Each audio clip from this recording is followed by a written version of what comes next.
Сәлем достар, бұл Қазақ Story Time, біз бастаймыз. Бір бөлік жоғылғын үміт жана сынған жүрек. Бір глава. Әнеңін маңдай тери. Кыштын ызгаардуу күні.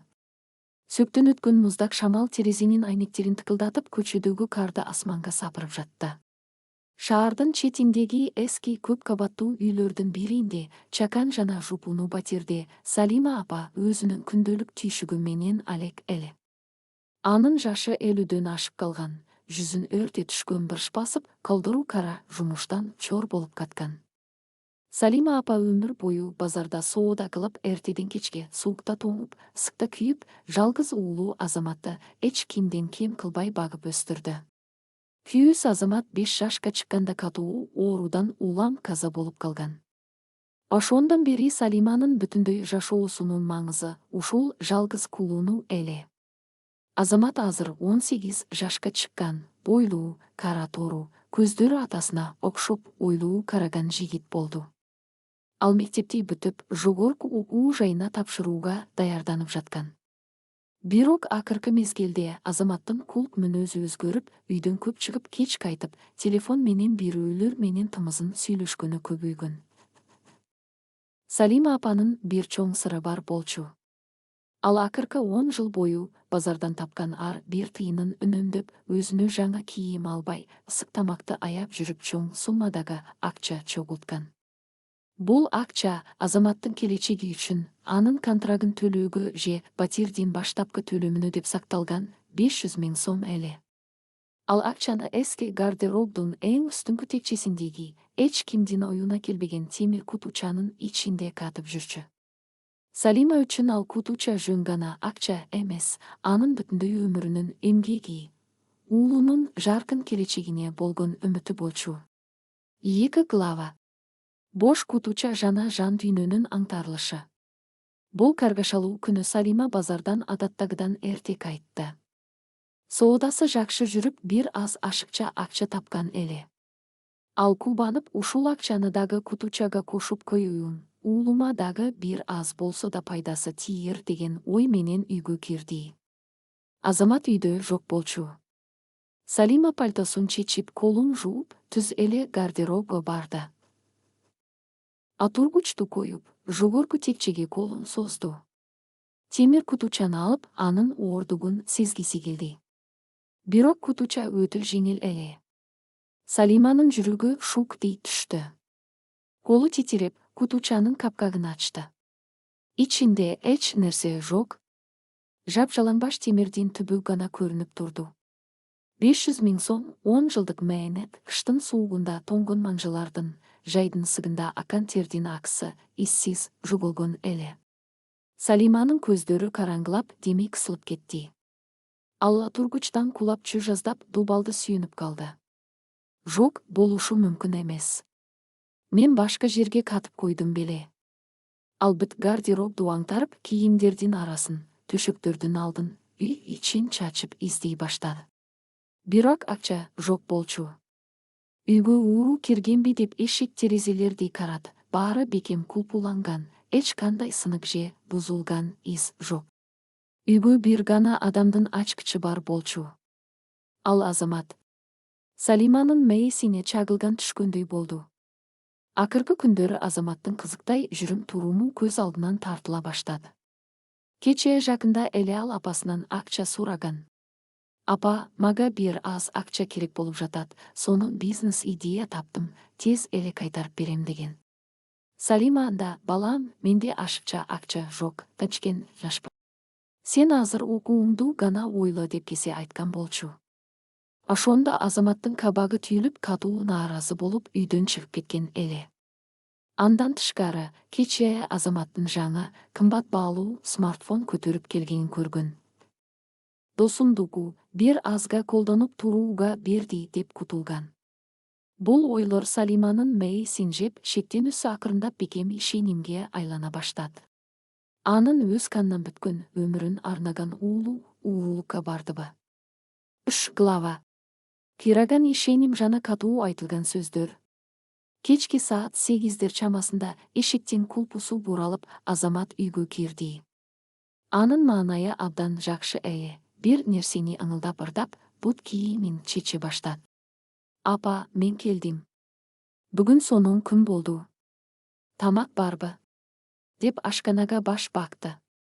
Ашканада жарык өчүк болчу. Конук бөлмөсүнөн Салиманын карааны көрүндү. Ал диванда үнсөзсүз таштай катып отурган. Анын алдындагы столда бош темир кутуча жатты. Азаматтын жылмаюусу жүзүнөн өчүп, үйдөгү оор аураны дароо сезди. Апа, сизге эмне болду? Ооруп турасызбы? Азамат апасына жакындап барды. Салима ордунан жай турду. Анын көздөрү кызарып, ыйдан улам шишип кеткен.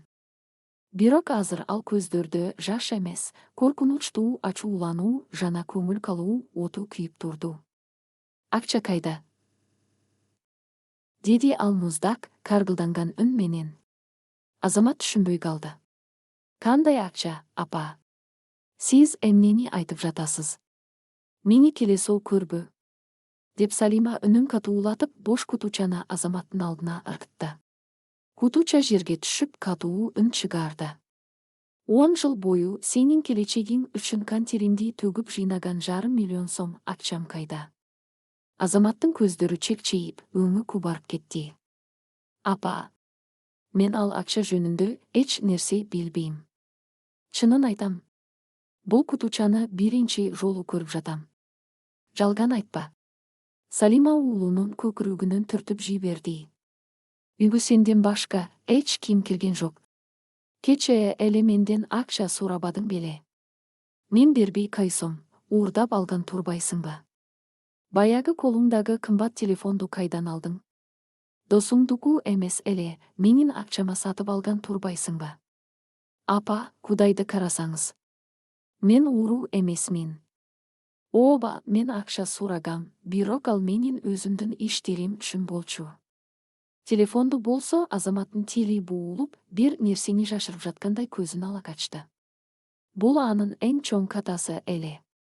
Салима үчүн уулунун көзүн ала качканы, кылмышын мойнуна алганы менен барабар болду. Анын жүрөгү миң бөлүккө бөлүнүп талкаланды. Ал уулун жакшы тарбиялай албадым, базарда жүрүп баламды карабай калдым, акыры минтип өз үйүмөн ууру чыкты деп өзүн да, уулун да жек көрүп кетти. Телефонду кайдан алганыңды айта албайсың, Анткени менин маңдай тери менен келген акчага алгансың. Салиманын үнү үйдү жаңыртып, коңшуларга чейин угулуп жатты. Ачуусу башына чыгып, өзүн кармай албай калды. Ал Азаматтын бетине катуу чаап жиберди. Тарс эткен үн чыкты. Азаматтын бети кызарып, көзүнөн жаш тегеренип кетти. Ал апасынын өмүрүндө биринчи жолу ушундай коркунучтуу абалда көрүп жаткан. Апа, мага ишениңизчи. Мен эч качан сиздин акчаңызга тийбейм. Мен сизди жакшы көрөм, Азаматтын үнү титиреп чыкты. Мени жакшы көргөн бала мындай кара өзгөлүккө барбайт. Деп пикирде Салима, көз жашын тыя албай. Сен менин балам эмессиң. Сен уурусуң. Менин ак мээнетимди тепсеп, мени тирүүлүү өлтүрдүң. Акчамды уурдадың, сен уурусуң. Жогул көзүмө көрүнбөй. 4 глава.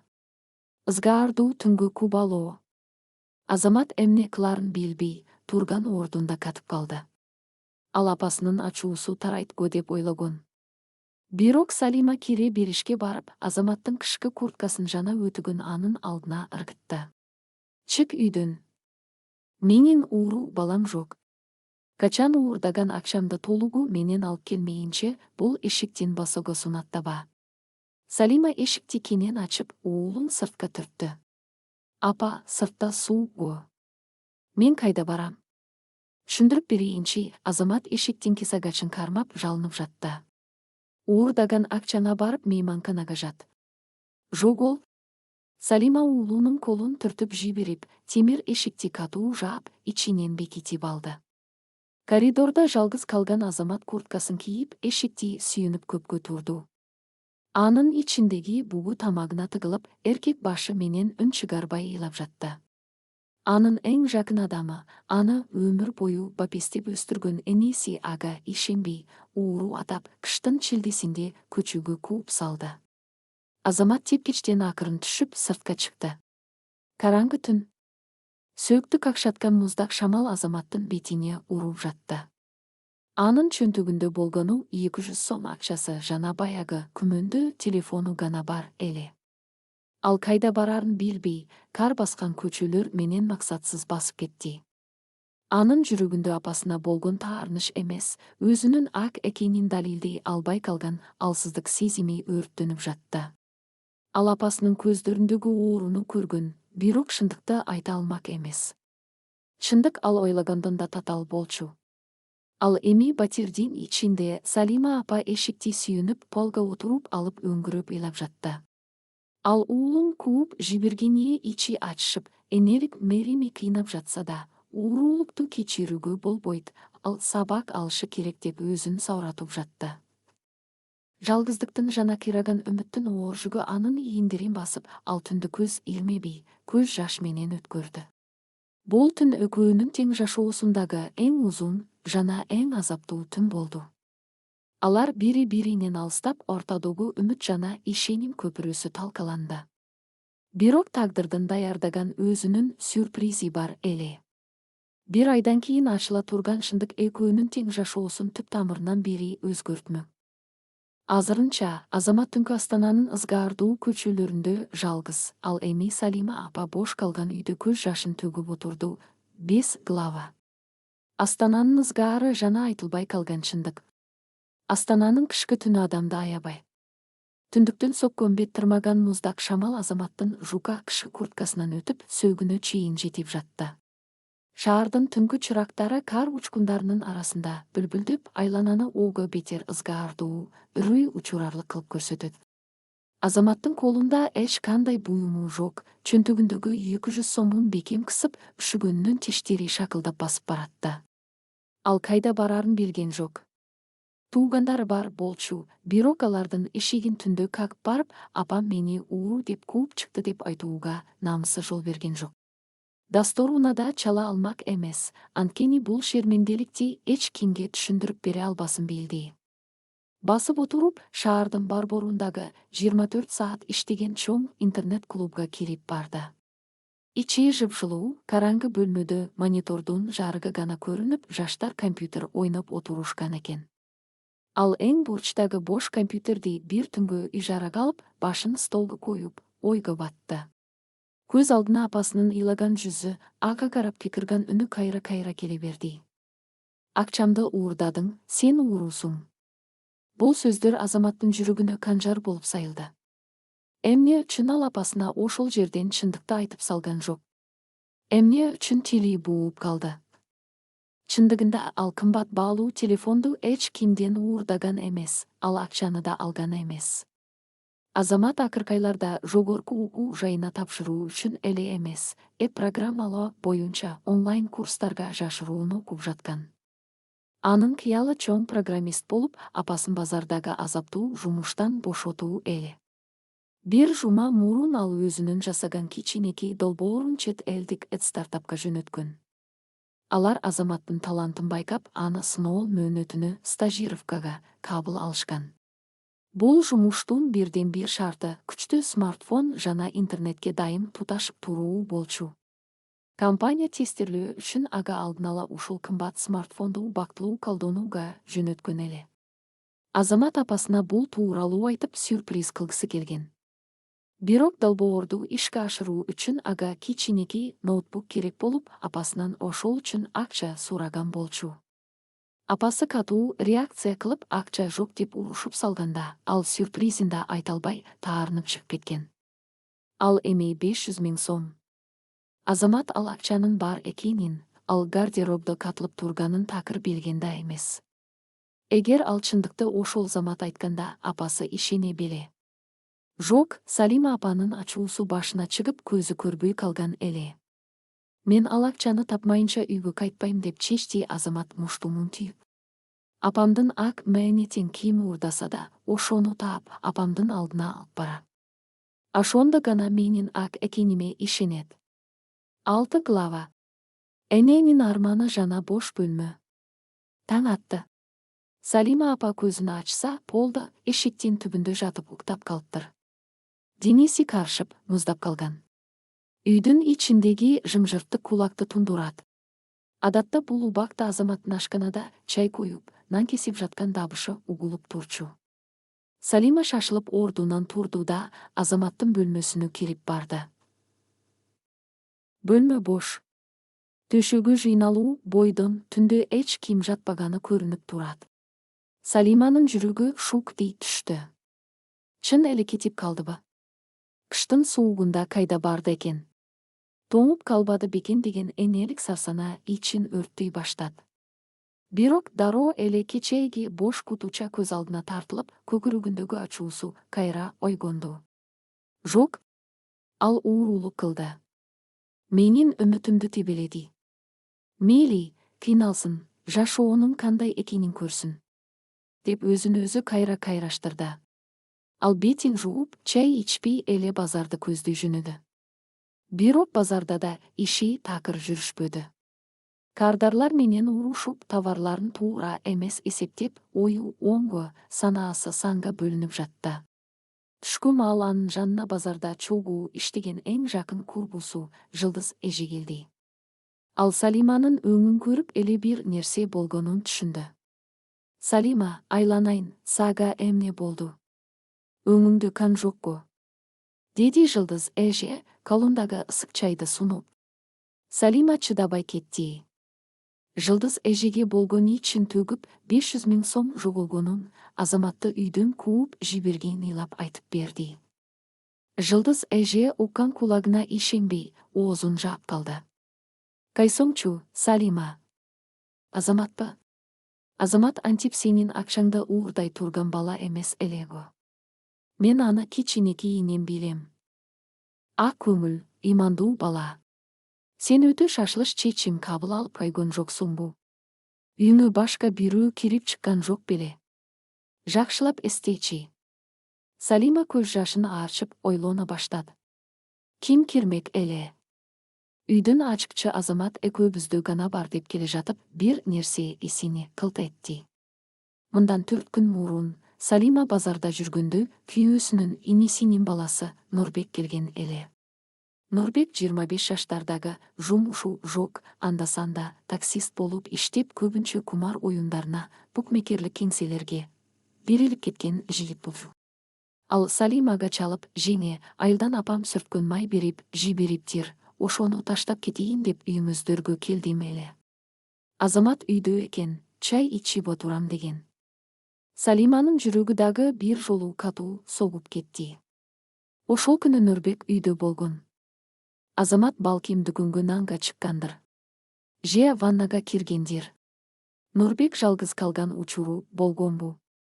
Салима муну такташ үчүн тез эле үйгө кетүүгө камданды. Ичинде кичинекей, бүлбүлдөгөн үмүт оту жанды. Эгер Азамат албасачы. Эгер мен өз балама жала жапкан болсомчу. 7 глава. Жашоо үчүн күрөш жана базардын катаал мыйзамдары. Интернет-клубдан таң эрте чыккан Азаматтын курсага ашып, башы айланып турду. Студенттик жашоонун жеңил күндөрү артта калып, эми ал чыныгы, катаал жашоо менен бетме-бет келген эле. Агатизинен жумуш табуу керек болчу. Күндүзү стартаптын тапшырмаларын телефондон жасап, ал эми түнкүсүн акча табуу үчүн физикалык жумуш жасоону чечти. Ал шаардын четиндеги чоң дөң базарга барды. Ал жерде дайыма жүк ташуучулар, грузчиктер керек экенин билчү. Базардын бригадирине барып, жумуш сурат. Бригадир, чоң курсактуу, каардуу киши, Азаматтын аркчырай боюна карап мыскылдай күлдү. Эй, студент! Бул жерде сага калемсап кармаган жумуш жок. Каптардын салмагы 50 килограммдан. Белиңди үзүп аласың. Мен иштейм. Мага азыр акча керек. Байкап көрүңүзчү, деди Азамат көгөрүп. Бригадир аны мазактагысы келип. Мейли, тиги фурадагы ундарды кампага ташы. Кечке чейин бүтсөң, 1500 сом берем. Бирок жырылып калсаң, ооруканага өзүң барасың. Азамат дароо ишке киришти. Суукка карабай үстүндөгү курткасын чечип, оор каптарды далысына артып ташый баштады. Анын буттары титиреп, бели сынып кетчүдөй ооруп жатты. Биринчи сааттар тозактой сезилди. Алакандары сыйрылып канай баштады. Бирок ар бир капты көтөргөн сайын апасынын көз жашын жана «сен уурусуң» деген сөздөрүн эстеп, өзүн өзү алдыга сүрүп жатты. Ал бул сыноодон өтүшү керек.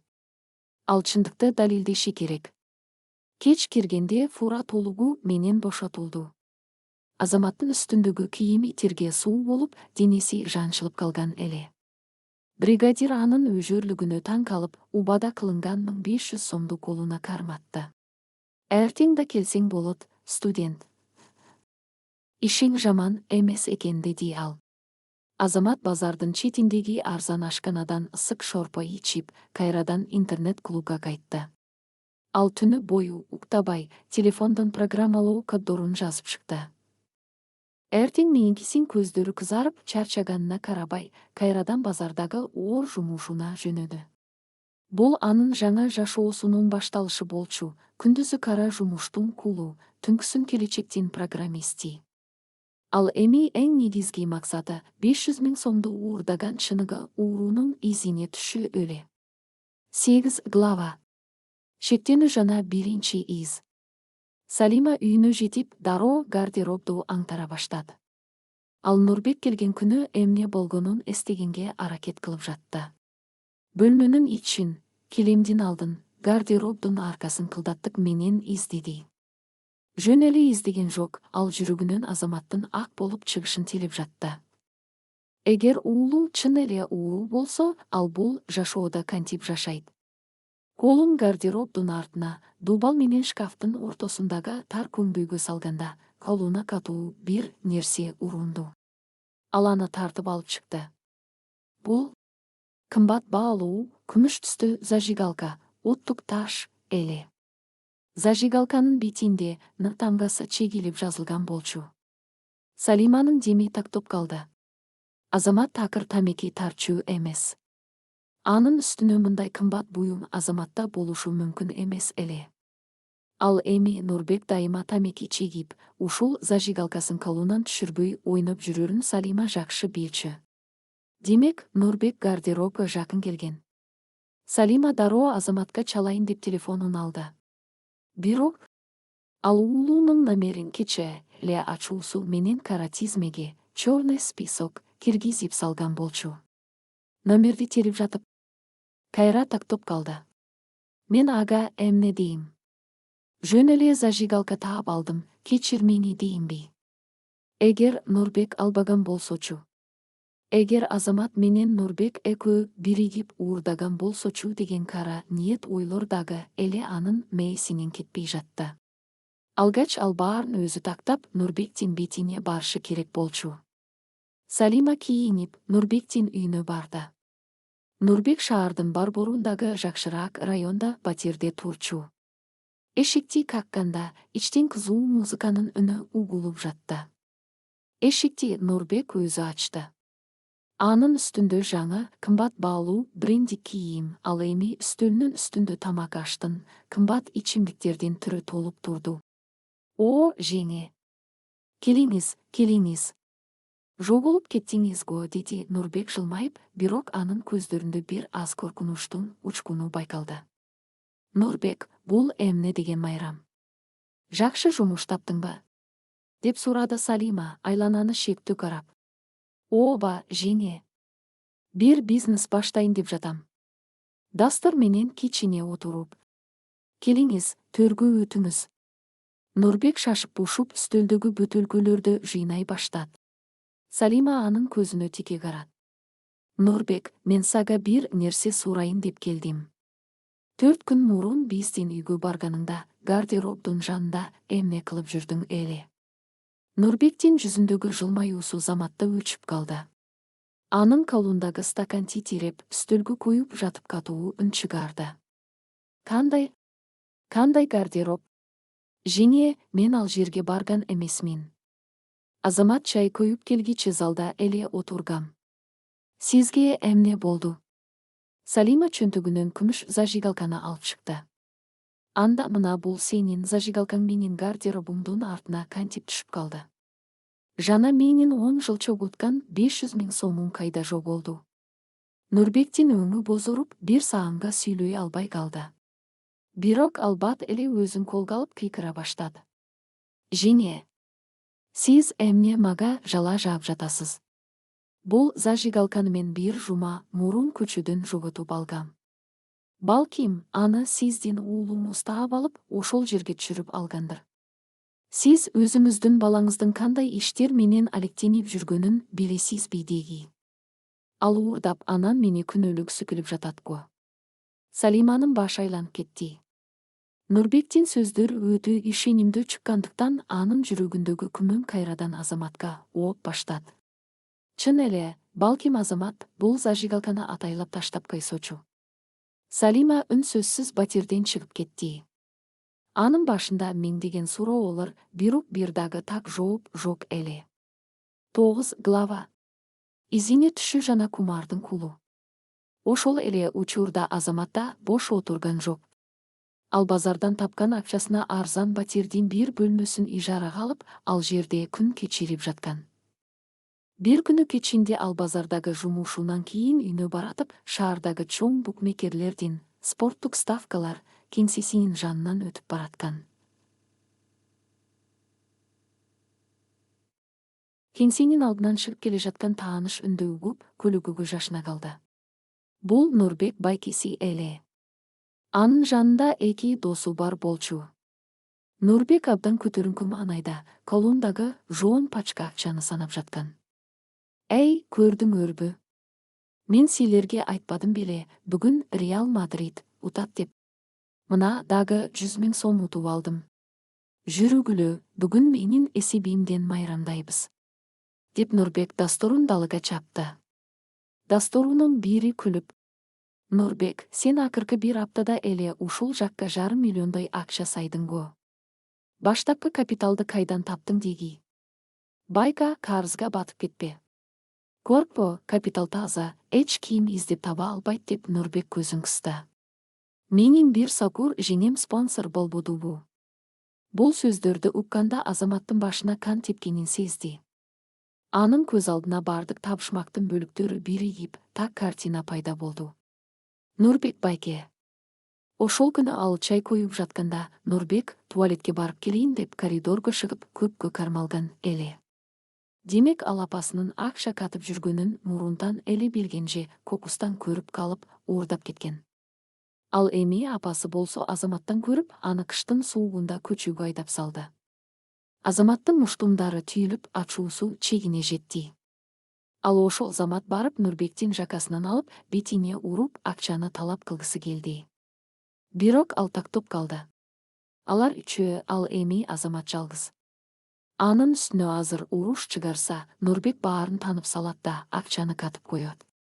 Ага далил керек. Нурбектин өз оозунан чыккан мойнуна алуусу керек болчу. Азамат тез эле чөнтөгүнөн баягы компания берген смартфонун алып чыкты. Бул телефондун үн жаздыруу, диктофон жана видео тартуу мүмкүнчүлүктөрү эң жогорку деңгээлде эле. Ал телефондун жашыруун камерасын иштетип, Нурбектин артынан аңдып жөнөдү. Ал түндө Азамат Нурбек кирген ресторандын сыртында суукта тоңуп, аларды күтүп өткөрдү. Анын максаты бир гана нерсе, апасынын көз жашынын жана өзүнүн талкаланган намысынын кунун кайтаруу эле. Нурбек мас болуп чыкканда, Азамат аны жалгыз кармап, сырын ачууга даярданып жатты. Бул кылмыштын бети ачылар күн алыс эмес болчу. Бирок тагдырдын сыноосу муну менен эле бүтпөдү. Азамат телефон менен далил чогултуп жүргөндө компаниядан ага шашылыш билдирүү келди. Сиздин долбооруңуз жактырылды. Эртең менен саат 10:00 чет элдик инвесторлор менен онлайн презентация болот. Эгер катышпасаңыз, стажировкадан четтетилесиз. Азаматтын алдында оор тандоо турду. Эки жол, же эртеңки презентацияга даярданып, өзүнүн келечегин жана кыялын сактап калуу, же Нурбектин артынан түшүп, апасынын акчасын кайтарып, өзүнүн ак экенин далилдөө. Эки жол тең анын бүтүндөй жашоосун чече турган маанилүү кадам эле. Убакыт болсо зымырап өтүп жатты. 3 бөлүк түн сыржана кечиккен өкүнүч. 10 глава. Эки ача жолдогу чечим. Астананын кышкы түнү барган сайын күчүп, суук сөктөн өтүп жатты. Ресторандын аркасындагы караңгы бурчта, таштанды челектердин далдаасында бекинип турган Азаматтын колдору титиреп, телефонунун экранындагы жазууну кайра-кайра окуп жатты. Эртең саат 10:00 инвесторлор менен презентация. Катышпасаңыз, стажировкадан четтетилесиз. Анын бүтүндөй келечеги, айлап жылдап кылган мээнети, түнкү уйкусуздуктары ушул бир гана презентацияга көз каранды эле. Эгер ал азыр батирге кетип, жакшылап уктап, эртеңкиге даярданса, келечегине жол ачылмак. Бирок Нурбектин артынан түшпөсө, анда ал өмүр бою апасынын көз алдында деген жаман ат менен калмак. Келечегим канчалык кең болбосун, эгер апам мени деп ойлоп, мени жек көрүп өтсө, ал ийгиликтин мага эмне кереги бар? Мен биринчи кезекте өзүмдүн намысымды, апамдын ак мээнетин кайтарышым керек деп Азамат тиштенди. Ал телефондун үнүн басаңдатып, жашыруун үн жаздыруучу диктофон тиркемесин даярдап койду. Бул түндө ал ушул жерде ызгаардуу суукта өткөрүүгө бел байлат. Саат түнкү 2 чамасында ресторандын эшиги ачылып, ичтен шаңдуу үндөр угулду. Нурбек эки досу менен эшикке чыкты. Үчөө тең абдан мас эле. Дастор такси кармап кетишти. Нурбек болсо жашаган жери жакын болгондуктан жөө басууну чечти. Ал курткасынын жакасын көтөрүп, бир нерсени ыңылдап ырдап караңгы көчөнү көздөй басты. Азамат дароо анын артынан үнсөзсүз күлүгөдөй ээрчип жөнө. 11 глава. Мас абалындагы чындык жана мушташ. Көчөдө адам жок, унаалар да сейрек өтөт. Нурбек эки үйдүн ортосундагы караңгы, тар өтмөккө, переулок киргенде, Азамат кадамын тездетип, анын алдынан тосуп чыкты. Токто, Нурбек байке. Деди Азамат, үнүн катуу жана бекем чыгарып. Нурбек чөчүп кетип, артка чегине түштү. Алмаз көздөрү менен Азаматты тааный албай бир аз турду. О, Азамат. Студент. Сен бул жерде эмне кылып жүрөсүң? Апаң үйдөн кууп чыкты беле. Деди ал мазактаган үн менен, оозунан арактын жыты буруксуп. Азаматтын каны кайнап чыкты, бирок ал өзүн кармады. Ага эмоция эмес, далил керек болчу. Оң колу менен чөнтөгүндөгү телефондун диктофонун басты. Сиздин айыңыздан кууп чыкты. Сиздин уулугуңуздун айынан. 500 000 сом кайда, байке? Деди Азамат түз эле маселеге көчүп. Нурбек жасалма түрдө таң калгамыш болуп, колдорун жайт. Кандай акча? Сен эмне сүйлөп жатасың? Өзүң уурдап алып, эми мага шылтайын деп жатасыңбы? Жеңем мага баарын айтып берген. Сен телефон алып көчөдө тентип кеткен экенсиң го. Мен баарын билем. Азаматтын үнү жаңырып кетти. Мен бүгүн сиздин букмекерлик кеңседен чыкканыңызды көрдүм. Дастарыңызга Сокур жеңем спонсор болду деп айтып жатканыңызды өз кулагым менен уктум. Апамдын гардеробундагы кутучадан акчаны сиз алгансыз. Ошол күнү чай ичип жатканда коридорго чыгып кеткениңизде алгансыз. Нурбек бул сөздөрдү укканда бир аз бозоро түштү, бирок мастык анын коркунучун жеңип кетти. Ал айлананы карады, эч ким жок экенин көрүп корстон болуп күлүп жиберди. Ооба, мен алгам. Эмне кыласың анан? Деди ал Азаматка жакындап, сөмүйү менен көкүрөгүнө түртүп. Ошол шкафтын үстүндөгү темир кутучаны көргөндө эли ичинде бир нерсе бар экенин билгем. Апаңдын эси жок. Ошончо акчаны банкка салбай, эски чүпүрүктөрдүн арасына катып жүрөт. Мен болгону ал акчаны иштетейин дегем. Ставкага сайып 2 эсе кылып кайтарып берем деп ойлогом. Биринчи уттурдум, анан кайра утам деп баарын салып салдым. Кандай айырмасы бар, ал акча баары бир сага буйрмак эмес. Сиз ушунчалык төмөн адам белеңиз. Апам 10 жыл бою базарда суукта тоңуп жыйнаган акчасын кумарга салып жок кылдыңызбы? Азаматтың көздөрүнөн жаш тегеренип кетти. Бул алсыздыктын эмес, чексиз ачуулануунун жашы эле. Мен сизди милицияга берем. Баарын апам айтам. Нурбек каркылдап күлдү. Айта бер. Ким ишенет сага? Апаң мага ишенди го. Сени ууру деп көчөгө кууп чыкты го. Сенде эч кандай далил жок. Ал эми мен эртең дагы барып, Азамат мени коркутуп жатат деп айтсам, апаң сени милицияга өзү кармап берет. Сен бир байкуш студентсиң, мен болсо ал акчаны эчак жеп бүткөм. Жогол бар көзүмө көрүнбөй. Азамат чыдабай кетти. Ал алдыга умтулуп, Нурбектин жакасынан шапкармады. Акмак. Жок дегенде апамдын алдына барып, менин ак экенимди айт. Нурбек Азаматты катуу түртүп жиберди. Азамат тайгаланып музга кулап түштү. Нурбек мас болгону менен күчтүү өлө, ал Азаматты тепкилеп баштады. Бир тепкиси Азаматтын бетине тийип, эрини жарылып, кан акып кетти. Бирок Азаматтын боюнда жаштыктын жана акыйкаттыктын күчү бар болчу. Ал ордунан атып туруп, Нурбекти бетине катуу муштап жиберди. Нурбек чалкасынан кулап, кардын үстүнө сулк жыгылды.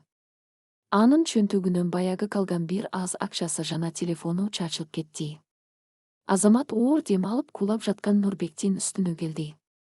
Ал жерде чачылып жаткан акчаларды алган жок. Ал чөнтөгүнөн өзүнүн телефонун чыгарды. Экранда диктофондун кызыл чекити күйүп, убакыт саналып жаткан экен. Мага сенин акчаңдын кереги жок, деди Азамат эриндеги канды сүртүп. Мага ушул эле жетиштүү. Бул жерде сенин өз оозуң менен айткан сөздөрүң жазылып калды. Муну апама да, милицияга да угузам. Эми кимге ишенерин көрүбүз. Нурбек коркуп кетип, ордунан турууга аракет кылды. Эй, токто. Өчүр аны. Мен сага акчаны кайтарып берем, чын. Азамат, жок кылчы. Бирок Азамат бурулуп, караңгы көчөнү көздөй чуркап кетти. Анын аркасынан Нурбектин сөгүнгөн жана жалынган үнү угулуп кала берди. Азаматтын денеси ооруп, бетинен кан агып жатса да, жүрөгүндө чоң жеңиштин жана эркиндиктин сезими бар болчу. Ал акыры чындыкты тапты. 12 глава. Убакыт менен жарыш жана чоң сыноо. Таңкы саат 6. Азамат өзү ижарага алган арзан бөлмөгө жетип келди. Анын курткасы канга жана лайга боелгон, бити ишип, эрини кесилген болчу. Түнү бою уктабагандыктан көздөрү кызарып, буттарында араң турду. Бирок азыр эс алууга убакыт жок эле. Саат 10:00 анын жашоосундагы эң маанилүү презентация башталышы керек. Ал дароо ваннага кирип, муздак суу менен бетин жууду. Канды тазалап, жараатына пластыр чаптады. Таза ак көйнөгүн кийип, компьютерин ачты. Уйкусу келип көздөрү жумулуп баратса да, эки чыны ачуу кофе ичип, өзүн сергек кармоого аракет кылды. Мен апама ууруу эмес экенимди гана далилдебестен, ийгиликтүү уул экенимди да көрсөтүшүм керек деп өзүнө өзү кайрат айтты. Саат 10:00. Компьютердин экранында видео байланыш күйүп, чет элдик компаниянын жетекчилери пайда болду. Алар Азаматтын долбоорун кунт коюп угуп жатышты. Азамат башында бир аз толкунданып, үнү титиреп чыкты. Бирок өзү жазган коддорго жана идеясына келгенде, ал бардык чарчоосун унутуп, ишенимдүү, так жана профессионалдуу деңгээлде сүйүп баштады. Анын программасы компаниянын чоң көйгөйүн чече турган алгоритмдерге бай эле. Инвесторлордун бири Азаматтын бетиндеги жараатты байкап: «Мистер Азамат, сиздин бетиңизге эмне болгон? Баары жайындабы?» деп сурады англисче. Азамат бир аз жылмайып: «Баары сонун. Болгону кичинекей кырсык алдыда боло турган чоң жеңиштердин алдындагы майда сыноо десек болот. Келиңиздер, алгоритмдин экинчи бөлүгүнө өтөлү» деп сөзүн улады. Презентация 1,5 саатка созулду. Жыйынтык чыкканда компаниянын жетекчиси кол чаап жиберди. «Азамат, сиз бизди таң калтырдыңыз. Сиздин жашыңызда мындай логикалык ой жүгүртүү жана техникалык билим өтүү сейрек кездешет. Биз сизди стажировкага гана эмес, биздин Борбор Азиядагы филиалыбызга кенже иштеп чыгуучу junior developer катары жумушка алууну чечтик. Сиздин айлыгыңыз баштапкы деңгээл үчүн айына $1500 башталат. Куттуктайбыз. Азаматтын көзүнөн жаш тегеренип кетти. Бул кубанычтын, канчалаган азаптын, түнкү уйкусуздуктун жемиши эле. Ал $1500. Бул анын апасы базарда 1 жылда араң тапкан акча. Эми апасы эч качан сукта тоңуп базарда отурбайт. Эми алар батир төлөйбүз деп кыйналбайт. Чоң рахмат сизге. Мен ишенициңиздерди актайм, деди Азамат үні дирилдеп. Байланыш өчкөндөн кийин ал атургучка жөлөнүп терең дем алды. Анын эки колунда эки чоң курал бар эле. Бири апасынын алдында ак экенин далилдей турган Нурбектин үн жазуусу, экинчиси экөөнүн тең жашоосун өзгөртө турган жумуштун келишими. Ал ордунан туруп апасынын үйүнө барууга камданды. Эми эч нерседен коркпой, башын бийик көтөрүп бармак. 10 глава. Эненин ички бугу жана акыйкаттын белгилери. Бул учурда Салима апанын абалы өтө оор эле. Базардагы соодасы такыр тактоп, күнү бою ой басып, бир чекитти тиктеп отура берши болгон.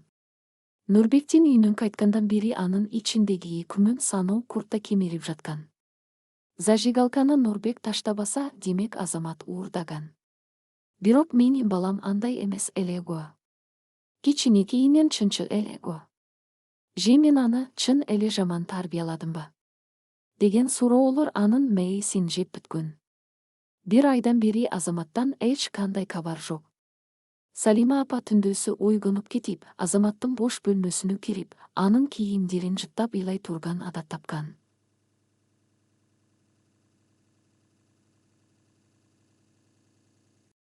Кайда жүрөт экен менин куулуунум? Курсагы ток бекен. Тоңуп калбады бекен деген энелик сезим анын ачуусун жеңип баштаган эле. Эгер Азамат уурдаган болсо да, ал менин канымдан бүткөн балам го, акча үчүн аны кантип көчөгө ыргытып салдым деп өзүн жемелеп жатты. Күндөрдүн биринде базарда Салиманын жанына эт саткан коңшусу келди. Салима, сенин күйөөңдүн инисинин баласы Нурбек бар эмеспи? Ошол бала акыркы күндөрү аябай байып кеткен го. Деди ал сөзгө аралашып. Салима селт эте түштү. Кандайча байып кетти? Ал иштебейт деле го. Иштебегенин билбейм, бирок кече жакында эле биздин айылдагы бир туугандарына барып, кымбат унаа минип, туугандардын баарына ресторандан чоң той бериптир. Бизнес баштадым, акчам көп деп мактанып жүрөт имиш. Бирок менин угушумча, ал казинолордо, ставкаларда жүрөт деп айтышат. Ошончо акчаны кайдан тапты экен десе. Бул сөздөр Салиманын башына балка менен ургандай эле болду. Анын көз алдында баары айкын боло баштады. Нурбектин баягы үстөл толу кымбат ичимдиктери, анын корккон көздөрү, зажигалка жана эң негизгиси Азаматтын мен алган эмесмин, ишениччи деген жалыныштуу үнү. Кудайым ай, мен эмне кылдым? Мен өз балама ишенбей, башканын сөзүнө ишендимби? Салима эки кулу менен башын мыкчып соода кылган жеринде отуруп калды. Анын жүрөгү ушунчалык катуу ооругандыктан деми кысылып, көзүнөн жаш манчоктой төгүлдү. Салима, сага эмне болду? Деп чөчүп кетти коңшу аял. Менин акчамды менин балам эмес, ошол акмак уурдаган турбайбы? А мен өз куулуунумду, жалгызымды кыштын шилдесинде көчөгө кууп чыккам. Мен кандай таш боор энемин? Мен акмакмын. Деп Салима базардын ортосунда өңгүрүп ыйлап жиберди. Айланадагылар чогулуп, аны сауратууга аракет кылып жатышты. Салима товарларын чачылган бойдон таштап дароо үйүнө жөнөдү. Ал жол бою Кудайдан жалынып келе жатты. Теңирим, менин балам аман эле болсо экен. Кайда жүрсө да, ага эч нерсе болбосо экен.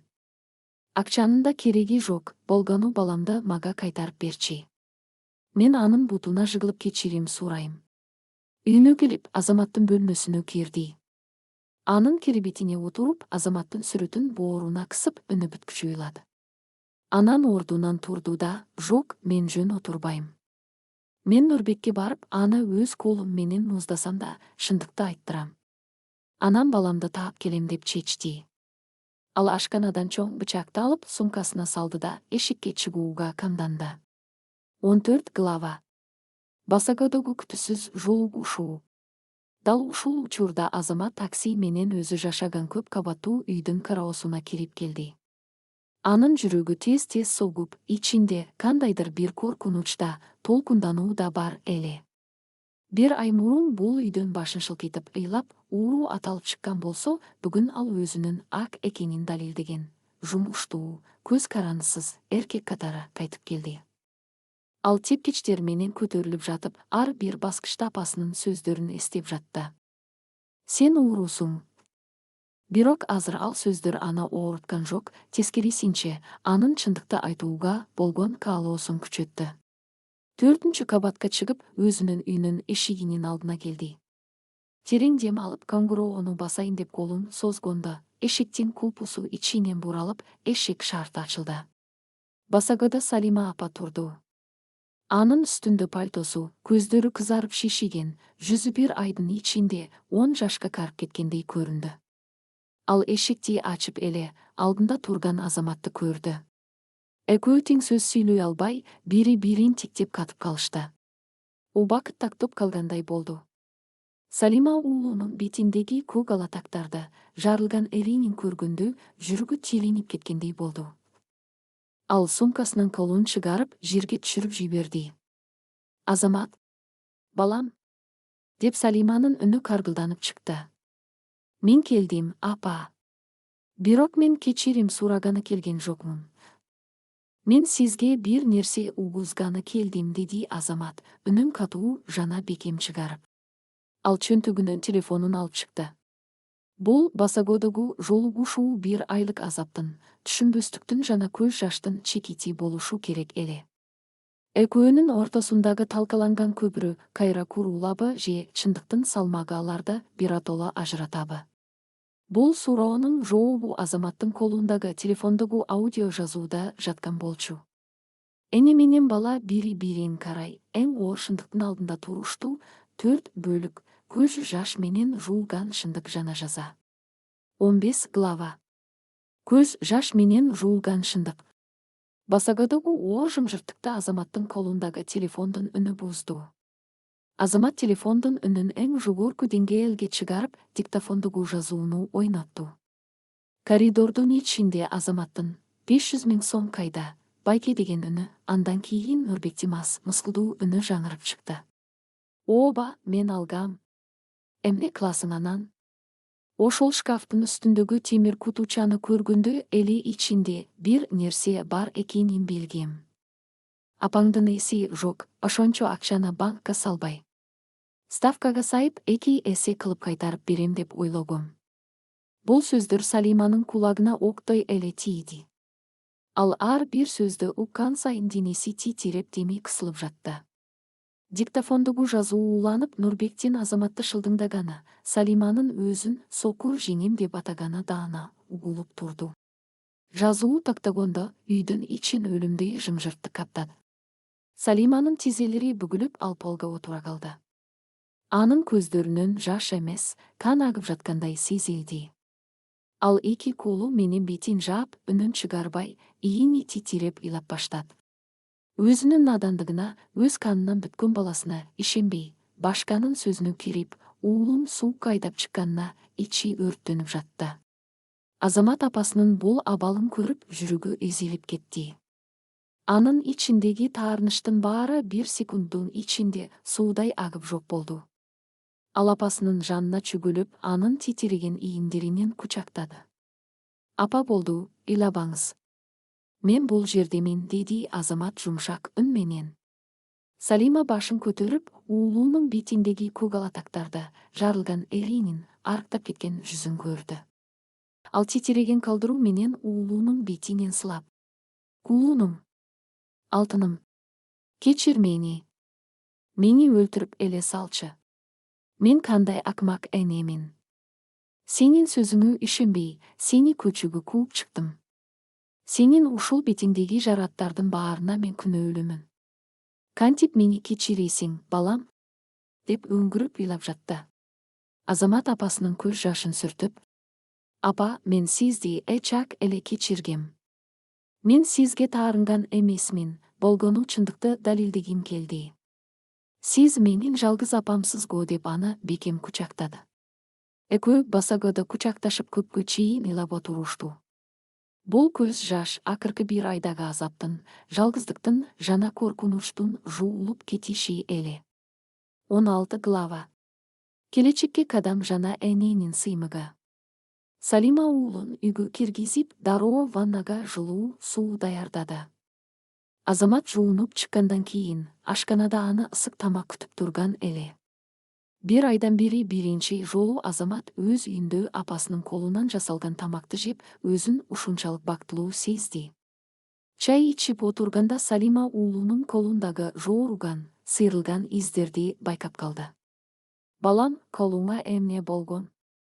Бир айдан бери каякта жашадың. Эмне ичтиң? Деп сурады жүрөгү ооруп. Азамат башынан өткөндүн баарын төкпөй чачпай айтып берди. Базарда жүк ташуучу, грузчик болуп иштегенин, түнкүсүн интернет-клубда уктабай код жазганын, Нурбекти кантип аңдыганын айтты. Андан кийин эң негизги жаңылыгына өттү. Апа, баягы телефонду мен уурдаган эмес элем.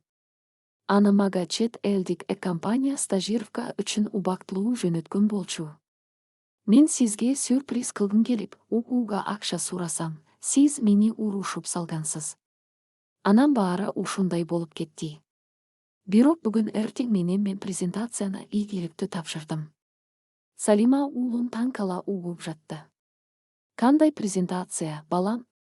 Апа, мени жумушка алышты. Кенже программист болуп. Менин айлыгым айына $1500 башталат. Бул биздин акча менен эсептегенде 100 000 сомдон ашат.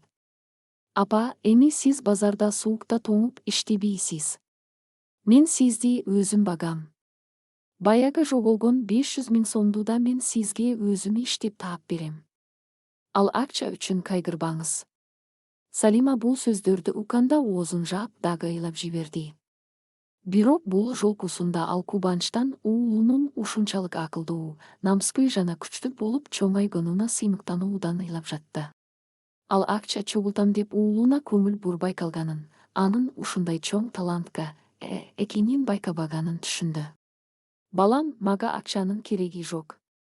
Сен аман болсоң эле болду. Сен менин жашоомдогу эң чоң байлыгымсың, деди ал Азаматтын колунан өбүп. 17 глава. Нурбектин бетин ачуу планы. Азаматтын ийгилигине сүйүнгөнү менен Салиманын ичиндеги Нурбекке болгон кек жана ачуу дагы деле оттой күйүп жаткан. Ал ордунан туруп, коридордогу сумкасынан баягы чоң ашкана бычагын алып чыгып, стөлгө койду. Бул эмне, апа? Азамат чөчүп кетти. Мен сени келгенге чейин Нурбекке барып, ушул бычак менен аны мууздап салайын деп бараткам, деди Салима көздөрү жайнап. Мен базарда 20 жылкан түкүрүп иштеген акчамда ал акмакка кумар ойносун деп берген эмесмин. Андан да жаманы, анын айынан мен өз баламды жоготуп ала жаздадым. Мен муну жөн калтырбайм. Азыр барып аны өлтүрүм да түрмөгө утуруп берем. Азамат дароо ордунан туруп, бычакты апасынын колунан алып койду. Апа, акылга келиңиз. Сиз түрмөгө утуруп калсаңыз, мага бул жашоонун, акчанын, жумуштун эмне кереги бар? Ал акмак үчүн өзүңүздүн өмүрүңүздү курмандыкка чалбайсыз. Аны жазалоонун башка жолу бар. Кандай жол? Милицияга барабызбы? Ал акчаны эчак жеп бүтсө керек. Андан эч нерсе өндүрө албайбыз. Деди Салима ачууланып. Акчаны кайтара албасак да, анын эркиндигин алабыз. Менин телефонумда анын мойнуна алган аудио жазуусу бар. Анын үстүнө ал мени көчөдө сабап, жаракат келтирди. Биз азыр түз эле райондук ички иштер бөлүмүнө рофт барабыз. Баар мыйзам чегинде кылабыз, деди Азамат чечкиндүү түрдө. Салима уулунун салкын кандуулугуна таң калды. Чынында эле Азамат бир айдын ичинде жаш баладан чыныгы эркекке айланып калган экен. Ал уулунун сөзүнө макул болуп, кийинип сыртка чыгышты. 18 глава. Тарго түшкөн чычкан. Райондук милиция бөлүмүндө тергөөчү аудио жазууну угуп, Азаматтын бетиндеги жаракаттарды көргөндөн кийин дароо кылмыш ишин козгоду. 500 000 сом бул өзгөчө ири өлчөмдөгү уурулукка кирет эле. Анын үстүнө Азаматты сабаганы үчүн бейбаштык жана ден соолукка зыян келтирүү биринелери кошулду. Бул аудио жазуу өтө күчтүү далил, деди тергөөчү капитан. Биз азыр эле оперативдүү топту жөнөтөбүз. Ал кайда болушу мүмкүн экенин билесиздерби? Ал күндүзү батиринде уктайт, түнкүсүн Барбордук көчөдөгү Винлайн букмекер кеңсесине барат, деди Азамат так маалымат берип. Ошол эле күнү кечинде Нурбек баягы букмекер кеңсесинде достору менен каткырып кезектеги ставкасын коюп жаткан. Анын жашоосу майрамдай сезилип, ал өзүнүн акылдуулугуна корстон болуп турган. Кенеттен эшик шарты ачылып, ичкериге фармачан 2 милиция кызматкери жана оперативниктер кирип келишти. Нурбек Кадыров ким? Деди оперативник катуу үн менен. Нурбектин жүзүнөн кан качып, колундагы квитанциясы түшүп кетти. Мен? Эмне болду? Мен эч нерсе кылган жокмунго. Сиз өзгөчө ири өлчөмдөгү уурулук жана адам сабоо фактысы боюнча кармалдыңыз. Колуңузду артыңызга кылыңыз. Милиция кызматкери анын колуна кишен салып, залдын ортосунан сүйрөп алып чыкты. Айланадагы достору менен адамдар аң-таң болуп карап калышты. Нурбек, бул каташылык. Мени кою бергиле, деп кыйкырып жатты. Милиция бөлүмүндөгү сурак бөлмөсүнө Нурбекти алып киришкенде, ал жакта Салима апа менен Азамат отурган эле. Нурбек аларды көрүп дароо түшүндү. Анын мактанчаак жана текебер турпатынан эч нерсе калбай.